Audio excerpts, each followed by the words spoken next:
Դիմադրության ջերմաչափը ջերմաչափի տեսակ է, որը կարող է օգտագործվել չափազանց ճշգրիտ արդյունքներ տալու համար։ Ջերմաստիճանը չափվում է դիմադրության փոփոխության չափման միջոցով։ Ջերմաչափը բաղկացած է պլատինե մետաղալարից, որը տեղադրված է ապակու զոնդերի ներսում։ Սարքը տարհանվում է ջերմաստիճանի անհարկի բարձրացումից խուսափելու համար։ Սարքը չափազանց փխրուն է և հետևաբար պահվում է պաշտպանիչ զոնդերի սահմաններում։ Նրանք ունեն չափազանց բարձր ճշգրտություն և դրանք փոխարինում են արդյունաբերության մեջ գտնվող ջերմազույգերը։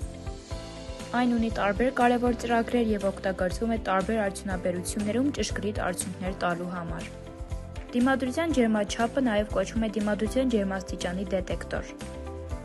Այն հիմնականում սենսոր է, որը բաղկացած է ապակու կամ կերամիկական նյութի շուրջ փաթաթված նուրբ մետաղալարից և օգտագործվում են նաև տարբեր այլ շինություններ։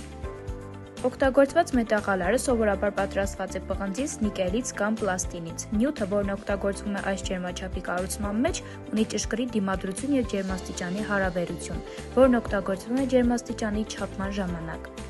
Դիմադրության ջերմաչափի շղթա R1 և R2 ռեզիստորները ֆիքսված դիմադրություններն են, իսկ R3-ը փոփոխական դիմադրությունն է, R10 դետեկտորի դիմադրությունն է, որն օգտագործվում է միացումում։